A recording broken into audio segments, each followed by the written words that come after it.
আজি HS second ইয়েৰৰ এডুকেশ্যনৰ question answer আলোচনা কৰিম। সকলোৱে ভিডিঅ'টো শেষলৈকে চাই থাকিবা। ভিডিঅ'টো প্ৰথমবাৰৰ বাবে চালে চেনেলটো ছাবস্ক্ৰাইব কৰি দিবা। বোলা ভিডিঅ'লৈ যাওঁ। 5 নম্বৰ পাৰ্টটোৰ ক নম্বৰ স্মৃতি আৰু বিস্মৃতি। প্ৰশ্নাৱলী 1 নম্বৰ স্মৃতি কাক কয়? স্মৃতিৰ কেইটামান সংজ্ঞা আগবঢ়োৱা। উত্তৰ: স্মৃতি হ'ল মানুহৰ মগজুৰ এটা জটিল প্ৰক্ৰিয়া। ই এনে এটা প্ৰক্ৰিয়া যিটোৱে আমাক শিক্ষণ অভিজ্ঞতাৰ যোগেদি পোৱা বিভিন্ন তথ্যপাতি সংগ্ৰহ, তাক প্ৰতিৰূপ আকাৰে সংৰক্ষিত আৰু সেই সংৰক্ষিত প্ৰতিৰূপৰ পুনৰুদ্ধাৰকৰণত সহায় কৰে। শিক্ষাৰ সাৰ্থকতা নিৰ্ভৰ কৰে নিকা কৰা মতত সংৰক্ষিত কৰি তাক প্ৰয়োজন মতে পুনৰুদ্ধাৰ কৰাৰ ওপৰত।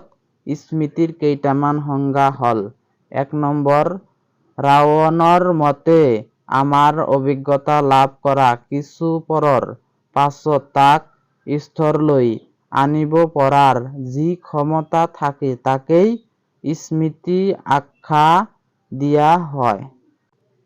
খ নম্বৰ উৰ্ডক আৰু মাৰ্কুছৰ মতে পূৰ্ব শিকা কথা মনত পেলোৱাৰ মাজে স্মৃতি নিহিত হৈ থাকে। ঘ নম্বৰ মেকডোগলৰ মতে সীমিত অৰ্থ স্মৃতি বা স্মৰণ প্ৰক্ৰিয়াই পূৰ্বৰ অভিজ্ঞতা কল্পনা কৰাৰ কথা বুজায়।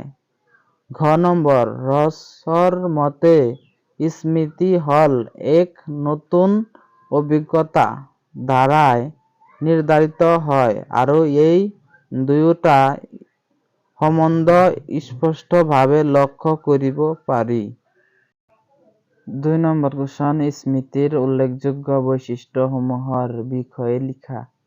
উত্তৰ: বৈশিষ্ট্যবোৰ হ'ল: 1 নম্বৰ ইন্দ্ৰিয়গ্ৰাহ্য অভিজ্ঞতা প্ৰয়োজন। আমাৰ সকলোৰে শৰীৰত 5 বিধ ইন্দ্ৰিয় আছে।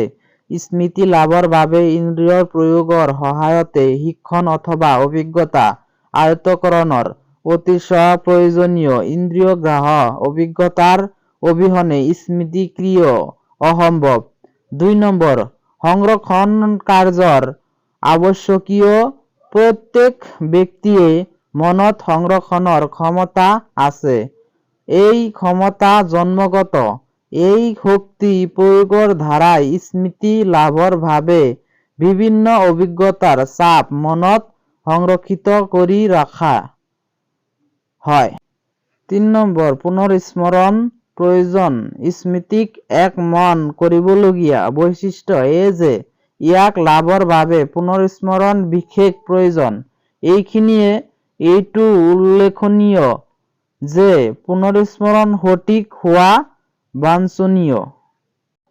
4 নম্বৰ পুনৰাবৃত্তিৰ প্ৰয়োজন। যিকোনো শিক্ষণ বা অভিজ্ঞতাৰ সংৰক্ষণৰ বাবে পুনৰাবৃত্তি নিতাই প্ৰয়োজন। পুনৰাবৃত্তিয়ে স্মৃতি লাভতো সহায় কৰে। যিকোনো শিক্ষণ বা অভিজ্ঞতা লাভৰ পাছত যদি পুনৰাবৃত্তি কৰা নহয় তেনেহলে পাহৰণিৰ প্ৰভাৱ বেছি হয়।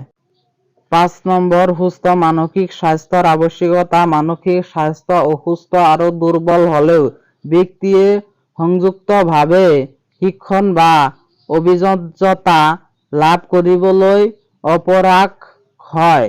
ফলস্বৰূপে স্মৃতি লাভৰ ক্ষেত্ৰতো বিপৰ্যয় ঘটিব পাৰে। গতিকে শুদ্ধ পুনঃস্মৰণৰ বাবে সুস্থ মানসিক স্বাস্থ্যৰ বিশেষ প্ৰয়োজন। 3 নম্বৰ কুৱেশ্যন স্মৃতি প্ৰক্ৰিয়াত অন্তৰ্ভুক্ত পৰ্যায়সমূহ আলোচনা কৰা। উত্তৰ: স্মৃতি প্ৰক্ৰিয়াত অন্তৰ্ভুক্ত পৰ্যায়সমূহ তলত আলোচনা কৰা হ'ল। 1 নম্বৰ শিক্ষণ লাভ বা অভিজ্ঞতা আহৰণ। স্মৃতি লাভৰ ক্ষেত্ৰত এইটো সবাতোকৈ প্ৰয়োজনীয় আৰু প্ৰথম পৰ্যায়। এইটো প্ৰাথমিক স্তৰৰ ব্যক্তিয়ে পঞ্চেন্দ্ৰিয়ৰ সহায়েৰে পৰিবেশ বা চাৰিওফালৰ পৰিস্থিতিৰ পৰা বিভিন্ন জ্ঞান অভিজ্ঞতা আহৰণ কৰে।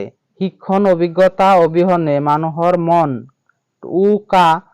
কাগজ সদৃশ সংৰক্ষণ স্মৃতি প্ৰক্ৰিয়াত অন্তৰ্নিহিত দ্বিতীয় প্ৰয়োজনীয় পৰ্যায়টো হৈছে লাভ কৰা শিক্ষণ আৰু অভিজ্ঞতাৰে প্ৰতিৰূপসমূহ মনত সঞ্চয় কৰা।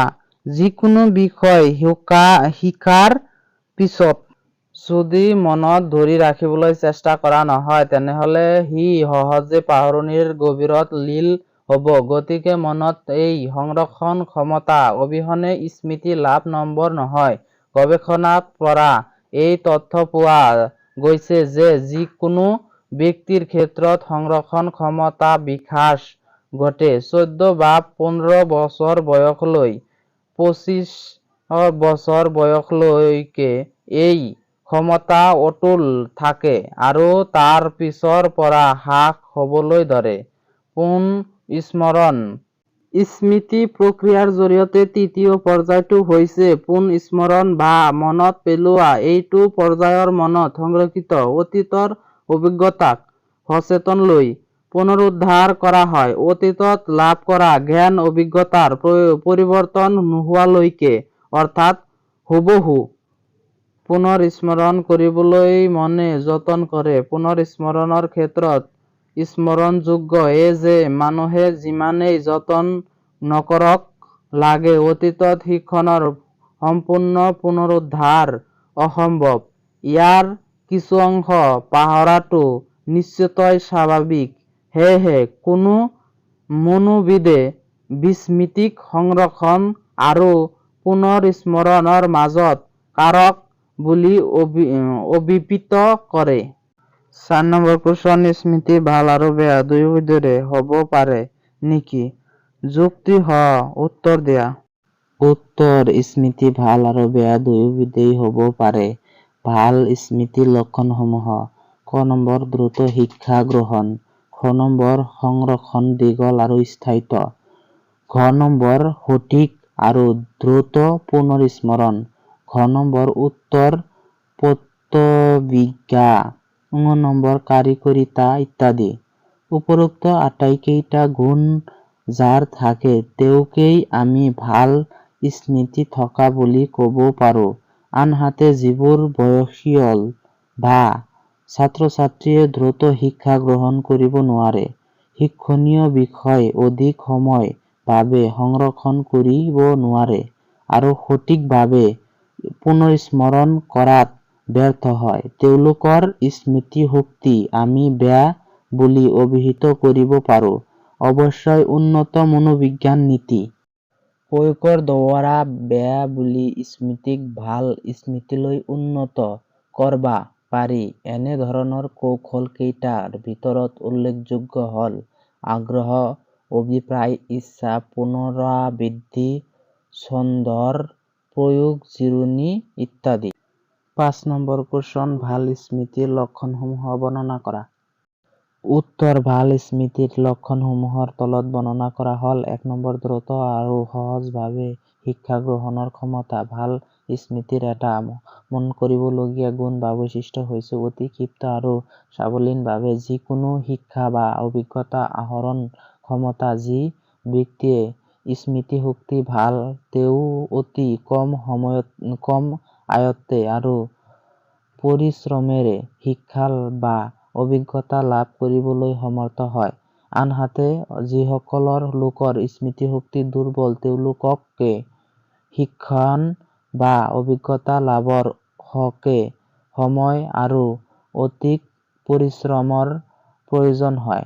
2 নম্বৰ দীৰ্ঘ সংৰক্ষণ স্মৃতি লাভৰ বাবে অভিজ্ঞতাৰ সংৰক্ষণ বিশেষ প্ৰয়োজন।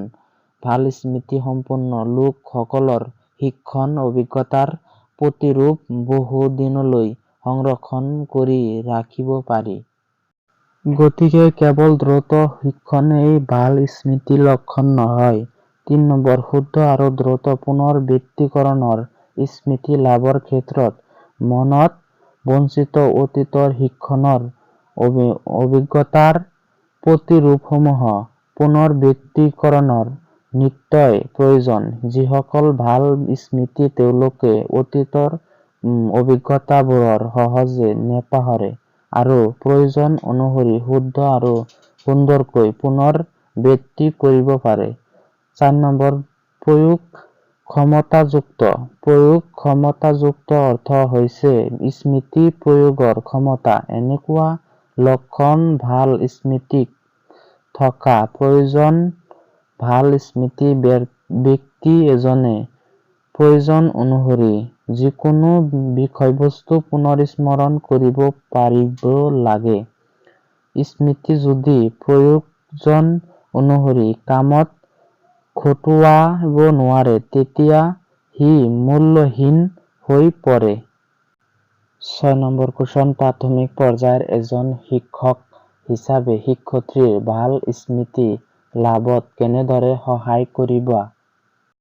উত্তৰ: ভাল স্মৃতি হৈছে কোনো কথা শিকিবলৈ যাওঁতে বিষয়বস্তু, অৰ্থ, বৈশিষ্ট্য, গভীৰতা আৰু বিষয়বস্তুৰ অন্তৰ্গত খণ্ডসমূহৰ মাজত থকা আন্তঃগাঁথনিসমূহ বুজিবলৈ চেষ্টা কৰাটো প্ৰয়োজনীয়। তাৰ পিছত আন্তঃগাঁথনিসমূহৰ মাজত অৰ্থপূৰ্ণ সম্পৰ্ক স্থাপন কৰিবলৈ চেষ্টা কৰিব লাগে। শিক্ষণীয় বিষয়বস্তুৰ বাস্তৱ ব্যৱহাৰিক গুণাগুণ সম্পৰ্কে চিনাক্ত কৰিবলৈ চেষ্টা কৰিব লাগে।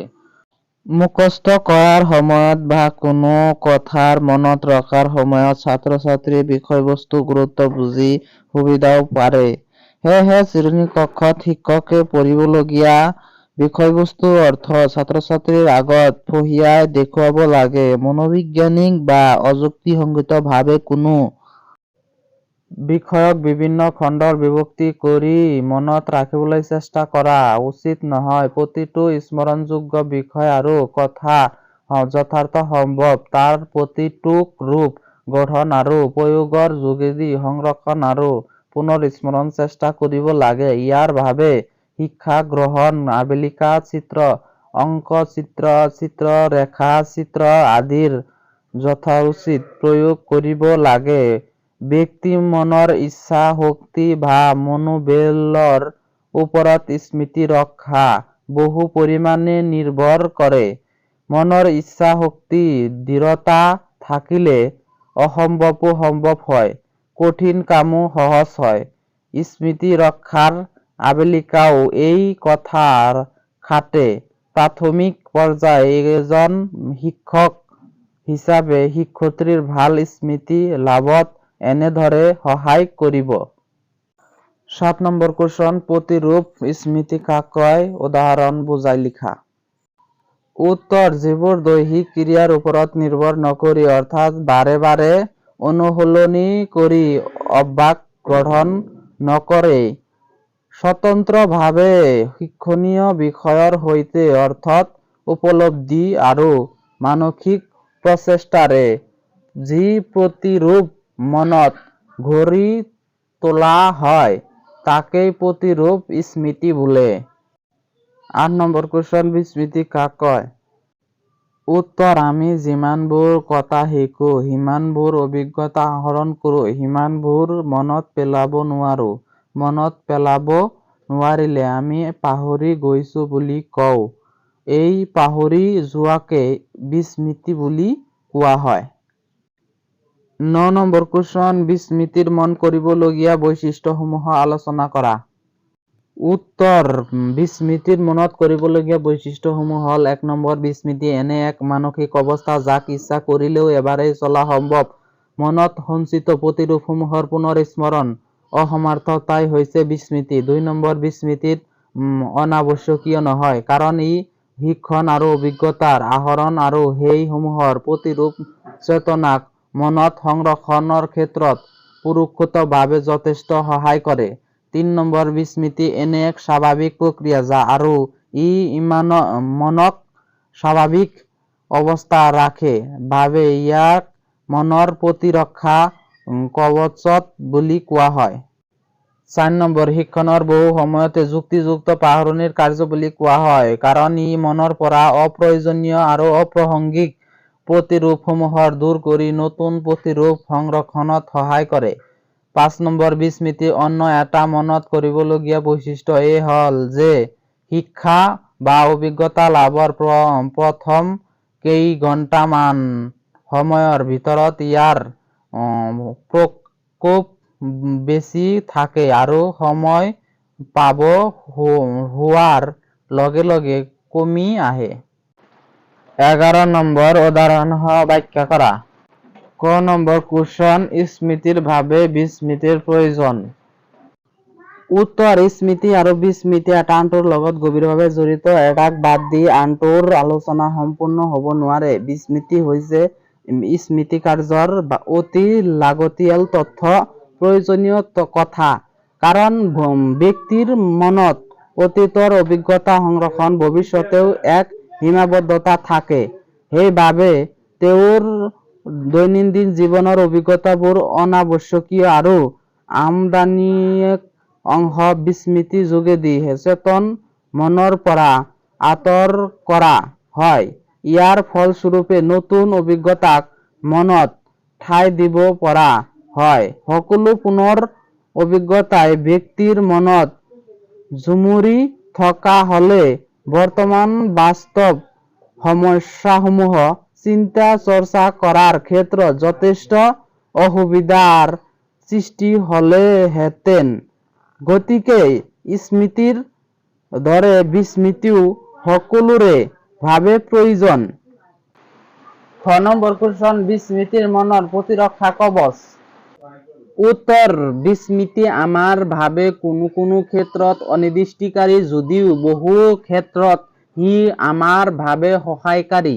মনোবিজ্ঞানিক ড্ৰকফেডে আদি মনোবিশ্লেষণকাৰীসকলৰ মতে পাহৰণি হৈছে ব্যক্তিৰ সচেতন মনৰ এক প্ৰতিৰক্ষা ব্যৱস্থা স্বৰূপ। কাৰণ তেওঁলোকৰ মতে ব্যক্তিৰ অশান্তি বা দুখদায়ক অভিজ্ঞতাবোৰক পাহৰণিৰ দ্বাৰাই সচেতন মনৰ তাৰ প্ৰৱেশ বা প্ৰভাৱৰ পৰা মুক্ত কৰি ৰখা হয়। অৰ্থাৎ বিস্মৃতি এই প্ৰতিৰক্ষা ব্যৱস্থাৰ যোগেদি সচেতন মনক বিঘিনিমুক্ত কৰি ৰাখিব পাৰি।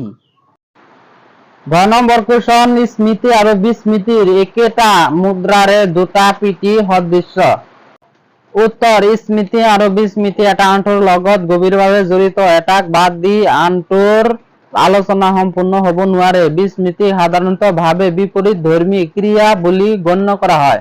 স্মৃতিৰ অৰ্থ অতীতত লাভ কৰা জ্ঞান অভিজ্ঞতা সচেতন মনত পুনৰ স্মৰণ কৰা কাৰ্য।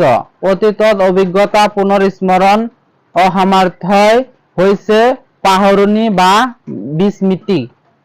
12 নম্বৰ কুৱেশ্যন, তলত দিয়াসমূহৰ ওপৰত চমুকৈ লিখা। স্মৃতি প্ৰতিৰূপ চিন্তাকৰণৰ পাৰ্শ্বমুখী প্ৰতিৰূপভূত পাহৰণিৰ দৈহিক কাৰণ অৱদমন সংৰক্ষণ যুক্তিসংগত স্মৃতি।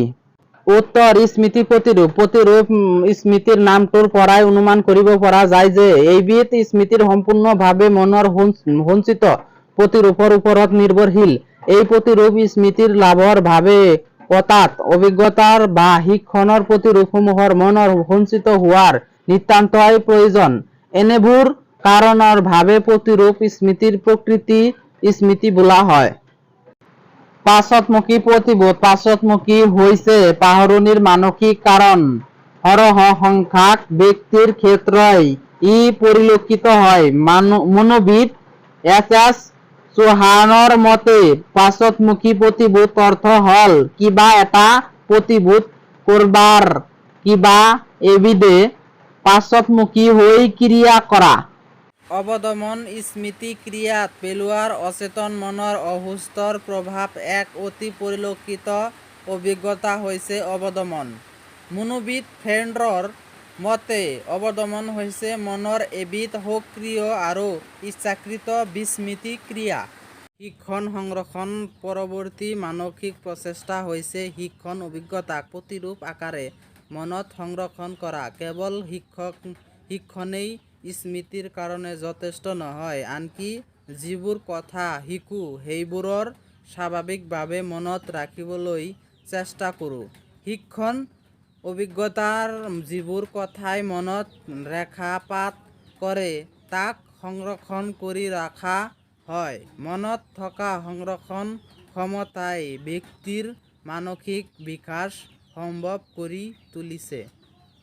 যুক্তিসংগতি স্মৃতি এইবিধ এক উন্নত ধৰণৰ স্মৃতি, কাৰণ ই যান্ত্ৰিক পুনৰবৃত্তিক ধাৰাই গঠিত নহয়। পুনৰবৃত্তিক বিপৰীতে ইয়াৰ নিজৰ বৌদ্ধিক ক্ষমতা, যুক্তি, তৰ্ক, বিশ্লেষণ ক্ষমতা আদি প্ৰয়োগেৰে শিক্ষণ বা অভিজ্ঞতাৰ চাপ সংৰক্ষণ কৰি স্মৃতি লাভৰ চেষ্টা কৰা হয়। 13 নম্বৰ, তলত দিয়া উক্তিসমূহৰ বিপৰীতে হয় বা নহয় বুলি উত্তৰ দিয়া।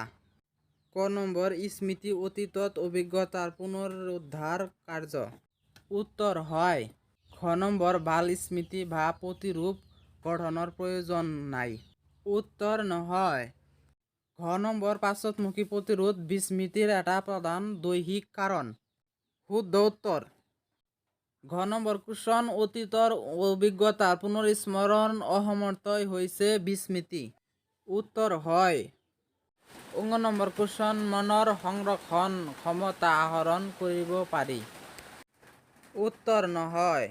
ছ নম্বৰ, কুশ্বন অনুভংগীমূলক আৰু মুখস্থৰ স্মৃতিৰ মাজৰ পাৰ্থক্য নাই। উত্তৰ নহয়। 14 নম্বৰ, পাৰ্থক্য দেখুওৱা। ক নম্বৰ, কুশ্বন প্ৰতিৰূপ আৰু অভ্যাস স্মৃতি। উত্তৰ, অভ্যাসৰ দ্বাৰাই বাৰে বাৰে অনুশীলন কৰি কোনো এটা বিষয় পুনৰ স্মৰণ কৰাৰ যি স্মৃতি তাকেই অভ্যাসৰ স্মৃতি বোলা হয়। আনহাতে দৈহিক ক্ৰিয়াৰ ওপৰত নিৰ্ভৰ নকৰি অৰ্থাৎ বাৰে বাৰে অনুশীলন কৰি অভ্যাস গঠন নকৰাকৈ স্বতন্ত্ৰ শিক্ষণীয় বিষয়ৰ সৈতে অৰ্থত উপলব্ধ আৰু মানসিক প্ৰচেষ্টাৰে যি প্ৰতিৰূপ মনত গঢ়ি তোলা হয় তাকেই প্ৰকৃত স্মৃতি বোলে। ইয়াক প্ৰতিৰূপ স্মৃতি বোলা হয়। ইয়াৰ বাবে উচ্চ মানবিশিষ্ট বৌদ্ধিক ক্ষমতাৰ প্ৰয়োজন, কিন্তু অভ্যাসৰ স্মৃতিৰ ক্ষেত্ৰত উচ্চ মান বৌদ্ধিক ক্ষমতাৰ প্ৰয়োজন নাই। আনহাতে প্ৰকৃত স্মৃতি অভ্যাসৰ স্মৃতিতকৈ বেছি স্থায়ী। খ নম্বৰ, কুশ্বন পুনৰস্মৰণ আৰু প্ৰত্যভিজ্ঞা। উত্তৰ, পুনৰস্মৰণ বা প্ৰত্যভিজ্ঞা হৈছে দুটা স্মৃতিৰ উপাদান বা স্মৃতিৰ প্ৰক্ৰিয়া। পুনৰস্মৰণ হৈছে সংৰক্ষিত পূৰ্ব অভিজ্ঞতাৰ প্ৰতিৰূপৰ সহায়েৰে সচেতন মনত পুনৰুদ্ধাৰ কৰা বা ঘূৰণীয়া পোৱা কাৰ্য। আহৰণ কৰা অভিজ্ঞতাসমূহ ভালদৰে সংৰক্ষণ কৰিবলৈ পুনৰস্মৰণ কাৰ্য অধিক সুবিধা হয়। ঘ নম্বৰ, কুশ্বন দীৰ্ঘকালীন আৰু উত্তকালীনৰ স্মৃতি। উত্তৰ, দীৰ্ঘকালীন স্মৃতি হ'ল আটাইতকৈ উপযোগী স্মৃতি। অতীতৰ অভিজ্ঞতাক বহুদিন বিতৰণৰ পিছত প্ৰয়োজন মতে তাক পুনৰ স্মৰণ কৰিব পৰা যি মানসিক ক্ষমতা তাকেই দীৰ্ঘকালীন স্মৃতি বোলে। উদাহৰণস্বৰূপে এজন বয়স্ক লোকে যেতিয়া ল'ৰা-ছোৱালীকালৰ কোনো ঘটনা মনত পেলায় সেই হ'ল দীৰ্ঘকালীন স্মৃতি।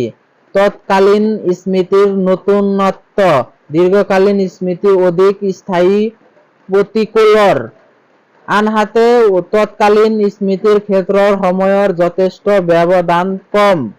কিবা এটা কাম শিকা বা অভিজ্ঞতা লাভৰ পাছত তৎক্ষণাতেই যেতিয়া স্মৃতিৰ প্ৰয়োগ কৰিবলগীয়া হয় তেনে স্মৃতিক তৎকালীন স্মৃতি বোলা হয়। ছাত্ৰ-ছাত্ৰীয়ে প্ৰায় পৰীক্ষাৰ আগত খুব কষ্টৰে অধ্যয়ন কৰে আৰু তাকেই পৰীক্ষাত পুনৰুত্থাপন কৰে। এইটো হৈছে তৎকালীন স্মৃতি, কিন্তু এই স্মৃতি স্থায়ী নহয়। ঘ নম্বৰ, কুশ্বন মুখস্থ স্মৃতি আৰু যুক্তিসংগত স্মৃতি। উত্তৰ, মুখস্থ স্মৃতি যুক্তিপূৰ্ণ স্মৃতিৰ বিপৰীতধৰ্মী। ইয়াক কেৱল মৌখিকভাৱে পুনৰাবৃত্তি কৰি কোনো শিক্ষণ বা অভিজ্ঞতাৰ চাপ মনত ৰাখি তাৰ স্মৃতি পাবলৈ যতন কৰা। এনেদৰে মৌখিক বা পুনৰাবৃত্তিৰ ওপৰত নিৰ্ভৰশীল ভাৱে এই স্মৃতি মৌখিক বা মুখস্থ স্মৃতি বোলা হয়। এই স্মৃতি স্থায়ী নহয়। আনহাতে যুক্তিপূৰ্ণ স্মৃতি হৈছে উন্নত ধৰণৰ স্মৃতি। যিকোনো বিষয়বস্তু ভালদৰে শিকাই হৃদয়ঙ্গম কৰি যি স্মৃতি লাভ কৰা হয় হে যুক্তিযুক্ত স্মৃতি। শিক্ষাৰ্থীসকলে সাধাৰণতে গণিতৰ সমস্যা সমাধান কৰোঁতে কম্পিউটাৰৰ শিকোতা বা বিজ্ঞানাগাৰত নানা ধৰণৰ পৰীক্ষা নিৰীক্ষা চলাওঁতে এইবিধ স্মৃতিৰ প্ৰয়োগ কৰা। প্ৰথমবাৰৰ বাবে ভিডিঅ'টো চালে চেনেলটো ছাবস্ক্ৰাইব কৰি দিয়া আৰু ফেচবুক পেজত গৈ ফ'ল' কৰি দিয়া। ফেচবুক পেজৰ নামটো এই চেনেলৰ নামটোৱে ফেচবুক পেজ আছে, ফেচবুক পেজত গৈ ফ'ল' কৰি দিয়া আৰু শ্বেয়াৰ কৰি দিয়া। তোমাৰ বন্ধুবৰ্গৰ ওচৰত এনেকুৱা ভিডিঅ' পোৱাৰ কাৰণে শ্বেয়াৰ কৰি দিয়া। যিবিলাক ছাত্ৰ-ছাত্ৰী এইচএছ ফাইনেল এক্সাম দিবা সেইবিলাকৰ কাৰণে স্পেচিয়েলি মই কুৱেশ্যন এনচাৰ বনাই আছোঁ, গতিকে চেনেলটো ছাবস্ক্ৰাইব কৰি দিবা নিতৌ ভিডিঅ' পোৱাৰ কাৰণে। ভেৰি কমন কুৱেশ্যন এনচাৰ মই বনাই আছোঁ। আকৌ নতুন ভিডিঅ' লৈ আহি আছোঁ।